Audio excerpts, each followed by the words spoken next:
and welcome to Coffee with Chennamma. ನಮಸ್ಕಾರ ವೀಕ್ಷಕರೇ, coffee with Chennamma ಕಾರ್ಯಕ್ರಮಕ್ಕೆ ಸ್ವಾಗತ ಸುಸ್ವಾಗತ. ಎಲ್ಲರಿಗೂ ತಿಳಿದಿರುವ ಹಾಗೆ ನಾನು ಕಿತ್ತೂರು ಸಂಸ್ಥಾನವನ್ನು 1829 ತನಕ ಆಳಿದ್ದೆ.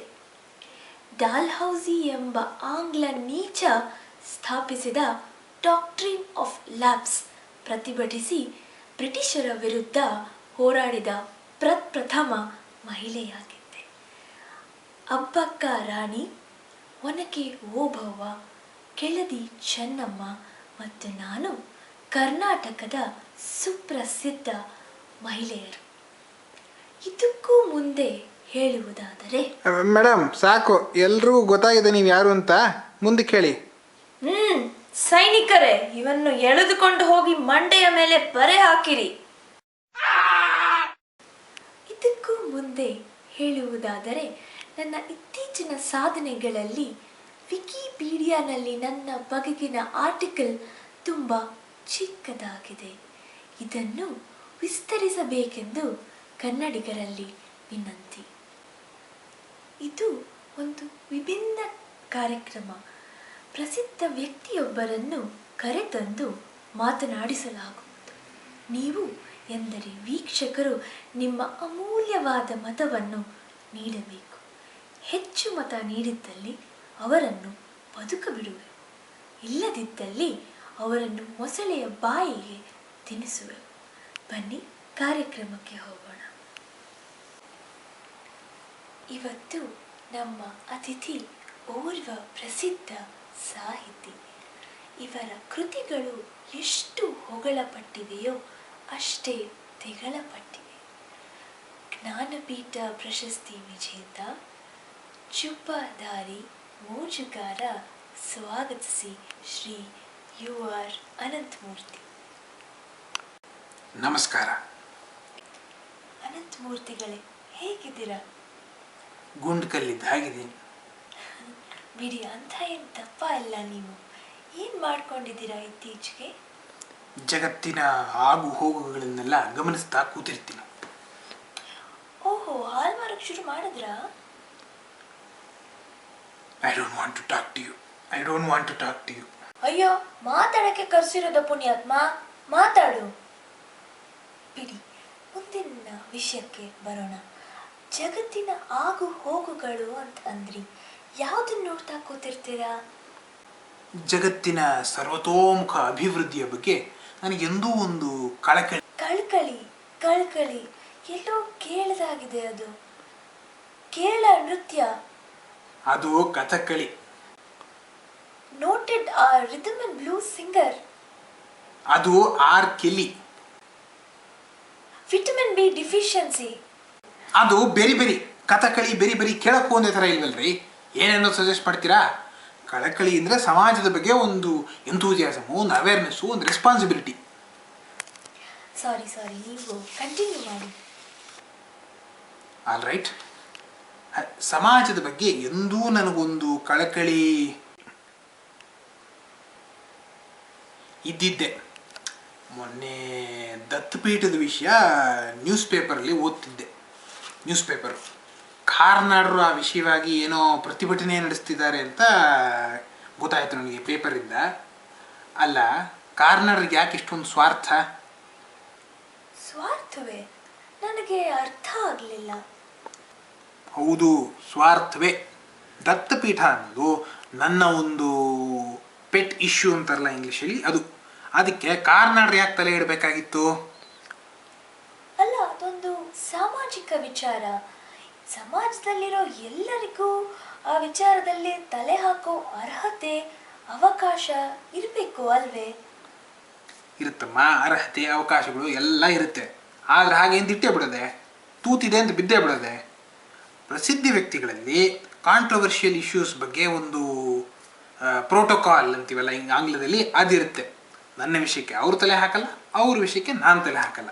Mutually exclusive involvement. ನೀವು ಯಾಕೋ ಸ್ವಲ್ಪ ಜಾಸ್ತಿನೇ ಇಂಗ್ಲಿಷ್ ಯೂಸ್ ಮಾಡ್ತೀರಾ? ನಾನು ಗೂಗಲ್ ಜಾಸ್ತಿ ನೋಡ್ತೀನಲ್ಲ, ಅದಕ್ಕೆ. ಓಹೋ, ಪ್ರಶಂಸನೀಯ. ಈ ಹಾರವನ್ನು ತಗೊಳ್ಳಿ.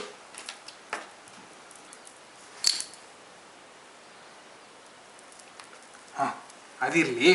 ಕಾರ್ನಾಡರು ದತ್ತಪೀಠದ ವಿಷಯಕ್ಕೆ ತಲೆ ಹಾಕಿದ್ದು ತಪ್ಪು. ಅದು ನನ್ನ ಇಶ್ಯೂ. ನಾನೇನಾದ್ರು ರಂಗಶಂಕರ ನಂಗಬೇಕು ಅಂತ ಕೇಳ್ಕೊಂಡು ಹೋಗ್ತೀನ?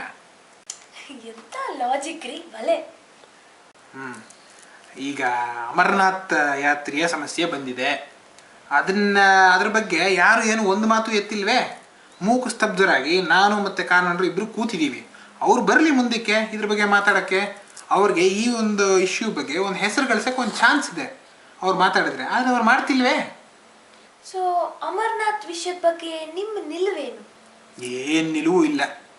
ಹೊರಗಿಂದ ಬರ್ತಿರೋ ಶತ್ರುವನ್ನ ಎದುರಿಸೋದು ಬಿಟ್ಬಿಟ್ಟು ನಾವು ನಮ್ಮಲ್ಲೇ ಹೊಡ್ಕೋತಿದ್ರೆ ಈ ಇಶ್ಯೂ ಯಾವತ್ತೂ ರಿಸಾಲ್ವ್ ಮಾಡೋಕ್ಕಾಗೋದಿಲ್ಲ. ಭಯೋತ್ಪಾದನೆಯನ್ನು, ಆತಂಕವಾದವನ್ನು ನಾವು ಒಂದಾಗಿ ನಿಂತು ಸೋಲಿಸ್ಬೇಕು. ಸೊ ಅದು ನಿಮ್ಮ ದೃಷ್ಟಿಯಲ್ಲಿ ಅದು ಹೇಗೆ ಸಾಧ್ಯ? ನನ್ನ ದೃಷ್ಟಿಯಲ್ಲಿ ಇದು ಸಾಧ್ಯನೇ ಇಲ್ಲ. ಯಾಕೆಂದರೆ ನನಗೆ -5 ಪವರ್ ಇದೆ. What a wonderful joke you cracking. ನಾವು ಮೆಚ್ಚಿದೆವು. ತಗೊಳ್ಳಿ ಮತ್ತೊಂದು ಹಾರ. ಇದಕ್ಕೂ ಎರಡು ಒಂದೇ ಥರ ಇದೆಯಲ್ಲ? ಅದೇ ಹಾರ 2 ಸಲ ಕೊಟ್ಟಿದ್ದು, ಅದಕ್ಕೆ ಇಟ್ಕೊಳ್ಳಿ. ಮುಂದೆ ಹೇಳಿ. ಅಮರನಾಥ್ ಕಾಶ್ಮೀರ ಸಮಸ್ಯೆ ಬಗೆಹರಿಸೋದಾದರೆ ನಾನು ಕನ್ನಡದ ಸೋಂಪನ್ನು ಎಲ್ಲ ಕಡೆ ಹರಡ್ತಿದ್ದೆ. ನಾನು ಈ ಪಾಕಿಸ್ತಾನದ ಕಡೆಯಿಂದ ಟೆರ್ರಿಸ್ಟ್ ಬರ್ತಾರಲ್ಲ ಅವ್ರಿಗೆಲ್ಲ ತಲೆ ಕೆಡ್ಸೋಕ್ಕೆ ಈ ಟ್ರಾಫಿಕ್ ಸೈನ್ಸು ಬೋರ್ಡ್ಸು ಎಲ್ಲ ಬದಲಾಯಿಸ್ಬಿಡ್ತಿದ್ದೆ ನಾನು. ಅಮರನಾಥ್ ಶ್ರೈನ್ ಬೋರ್ಡ್ ಏನು, ಸೈನ್ ಬೋರ್ಡಿಂದ ಹಿಡಿದು ಬ್ಲ್ಯಾಕ್ ಬೋರ್ಡ್ ತನಕ ಎಲ್ಲ ಕಡೆ ಕನ್ನಡನೇ ಬರೆಸ್ಬಿಡ್ತಿದ್ದೆ. ಯು ಟರ್ನ್ ಅಂತಿರುತ್ತಲ್ಲ ಬೋರ್ಡಲ್ಲಿ, ಅದನ್ನ ಕನ್ನಡದಲ್ಲಿ ಊ ಟರ್ನ್ ಮಾಡಿಬಿಡ್ತಿದ್ದೆ. ಅವ್ರು ಹೀಗೆ ಬರೋರು ಹೀಗೆ ವಾಪಸ್ ಹೊಟ್ಟೋಗೋರು. ಹೀಗೆ ಈ ಸಮಸ್ಯೆನ ಬಗೆಹರಿಸ್ತಿದ್ದೆ. ವಾಟ್ ಇನ್ನೋವೇಟಿವ್ ಸೊಲ್ಯೂಷನ್ ಮಿಸ್ಟರ್ ಮೂರ್ತಿ. ಇದನ್ನ ಕೌಂಟರ್ ಟೆರರಿಸಮ್ ಎಕ್ಸ್ಪರ್ಟ್ಸ್ ಯಾರು ಕನ್ಸಿಡರೇ ಮಾಡಲಿಲ್ಲ. ನೀವು ಬಹಳ ಮುಂದಿದ್ದೀರಾ ನಿಮ್ಮ ಕಾಲಕ್ಕಿಂತ. ಗೊತ್ತು, ಅದನ್ನೇ ನೀವು ಹೇಳಲ್ಲ. ಸರಿ, ಅದಾಗಿರಲಿ. ನೀವು ಯಾಕೋ ಇತ್ತೀಚೆಗೆ ನಿಮ್ಮ ಯಾವ ಹೊಸ ಪುಸ್ತಕಗಳು ಹೊರ ಬಿಡ್ತಿಲ್ಲ, ಯಾಕೆ ಹೀಗೆ? ಇನ್ಫ್ಯಾಕ್ಟ್ ನೀವು ಹೇಳಿದ್ದು ಒಳ್ಳೆಯದಾಯಿತು. ನಾನು ಒಂದು ಹೊಸ ಪುಸ್ತಕ ಬರೆದಿದ್ದೀನಿ. ನನ್ನ ಹಳೆಯ ಪುಸ್ತಕಕ್ಕೆ ಸೀಕ್ವೆಲ್ ಅದು. ಈ ಸಿನಿಮಾ ಎಲ್ಲ ತೆಗಿತಾರಲ್ಲ ಹಾಗೆ. ಮುಂದಿನ ತಿಂಗಳು ಬಿಡುಗಡೆ ಆಗುತ್ತೆ. ಘಟಶ್ರಾದ್ದ 2 ಅಂತ. ಘಟಶ್ರಾದ್ದ 2ನೇ? ಇದರಲ್ಲಿ ಬ್ರಾಹ್ಮಣ ಡೈನೋಸಾರ್ಗಳು 2, ಬ್ರಾಹ್ಮಣೇತರ ಡೈನೋಸಾರ್ಗಳು 2ನ್ನ ಸಮಾಜದಿಂದ ಹೊರಗೆ ಹಾಕ್ಬಿಡುತ್ತವೆ. ಆ ಒಂದು ಜಾತಿಯ ವಿಭಜನೆಯ ವಿರುದ್ಧ ಈ ಬ್ರಾಹ್ಮಣೇತರ ಡೈನೋಸಾರ್ಗಳು ಹೋರಾಡೋ ಕಥೆ ಇದು, ಘಟಶ್ರಾದ್ದ 2. ಅನಂತಮೂರ್ತಿಗಳೇ, ಇಲ್ಲಿ ಡೈನೋಸರ್ಗಳು ಯಾಕ್ರಿ ಬೇಕಿತ್ತು? ನಿಮಗೆ ಇವೆಲ್ಲ ಅರ್ಥ ಆಗಲ್ಲ ಬಿಡಿ. ನಾನು ಒಂದು ದೊಡ್ಡ ಸಾಹಿತಿ. ಇದನ್ನೇ ಇಂಗ್ಲಿಷಲ್ಲಿ ಅಲೆಗರಿ ಅಂತಾರೆ. ಇಲ್ಲಿ ನೀವು ಡೈರೆಕ್ಟ್ ಆಗಿ ಬ್ರಾಹ್ಮಣೇತರ ಅಂತೆಲ್ಲ ಅನ್ಬಿಟ್ಟಿದ್ದೀರಾ. ಅಲೆಗರಿ ಏನ್ ಬಂತು, ಪಿಂಡ? ಇದಕ್ಕೆ ರೈಟ್ಸ್ನ ಪ್ರಸಿದ್ಧ ಹಾಲಿವುಡ್ ಸ್ಟುಡಿಯೋ ಪ್ಯಾರಾಮೌಂಟ್ ಅವರು ತಗೊಂಡಿದ್ದಾರೆ. ಫಿಲಮ್ ಕೂಡ ಬರುತ್ತಿದ್ದು. ಮಹಾನ್ ಕನ್ನಡಿಗ ಸ್ಟೀವನ್ ಸ್ಪೀಲ್ಬರ್ಗ್ ಇದನ್ನು ನಿರ್ದೇಶಿಸ್ತಿದ್ದಾರೆ. ಎಂಥ ನಿರ್ದೇಶಕ. ಅವ್ರು ತೆಗೀತಿರೋದ್ರಲ್ಲಿ ಡೈನೋಸಾರ್ಸ್ ಹಾಕಿರೋದು. ಜೊತೆಗೆ ಒಂದು ಟ್ಯಾಗ್ ಲೈನ್ ಕೂಡ ಇದೆ, ದಿಸ್ ಟೈಮ್ ಇಟ್ಸ್ ಪರ್ಸನಲ್ ಅಂತ. ಅಯ್ಯೋ, ಇದಾದ್ಮೇಲೆ ಏನು ಮಾಡ್ತೀರಾ? ನಾ ಇನ್ಮೇಲೆ ಯಾವ ಪುಸ್ತಕನೂ ಹೊರ ತರೋದೇ ಇಲ್ಲ. ಅಯ್ಯೋ, ಯಾಕೆ ಹೀಗೆ ಹೇಳ್ಬಿಟ್ರಿ? ಬೇರೆ ಮಾಧ್ಯಮಗಳಲ್ಲಿ ನನ್ನ ಚಾತುರ್ಯ, ಪಾಂಡಿತ್ಯ, ಪ್ರೌಢಿಮೆ ತೋರಿಸೋಣ ಅಂತ ಮೊದಲು ನ್ಯೂಸ್ ಪೇಪರ್ಸ್ನ ಹೊರಗೆ ತಂದುಬಿಡ್ತೀನಿ. ಆಮೇಲೆ ಕಾಮಿಕ್ ಬುಕ್ಸು, ಕಾರ್ಟೂನ್ ಸ್ಟ್ರಿಪ್ಸು ಇವೆಲ್ಲ ಬರೆದ್ಬಿಡ್ತೀನಿ. ಕೊನೆಗೆ ಪ್ಯಾಂಪ್ಲೆಟ್ ಹಂಚಕ್ಕೆ ಶುರು ಮಾಡಿಬಿಡ್ತೀನಿ. ನಂಗೆ ಏನು ಹೇಳಬೇಕು ಅಂತಲೇ ಗೊತ್ತಾಗ್ತಿಲ್ಲ. ಅದಕ್ಕೆ ಕಾರ್ಯಕ್ರಮನ ಇಲ್ಲಿಗೆ ಮುಕ್ತಾಯ ಮಾಡ್ತೀನಿ. ನೀವು ಹಾಗೆಲ್ಲ ಅಸಹ್ಯವಾಗಿ ಕೂತ್ಕೋಬಾರ್ದು. ದಯವಿಟ್ಟು ಸ್ವಲ್ಪ ಒತ್ಕೊಳ್ಳಿ. ವೀಕ್ಷಕರೇ, ನಮ್ಮ ಈ ಸಂಚಿಕೆಗೆ ಯಾವ ಮತವೂ ಬರದ ಕಾರಣ ಈ ಕಾರ್ಯಕ್ರಮವನ್ನು ಇಲ್ಲಿಗೆ ಮುಕ್ತಾಯ ಮಾಡುತ್ತೇವೆ. ಮುಂದಿನ ಸಂಚಿಕೆಯಲ್ಲಿ ಮತ್ತೊಬ್ಬ ಪ್ರಸಿದ್ಧ ವ್ಯಕ್ತಿಯೊಡನೆ ಭೇಟಿಯಾಗೋಣ. ಅಲ್ಲಿಯವರೆಗೂ ನಮಸ್ಕಾರ.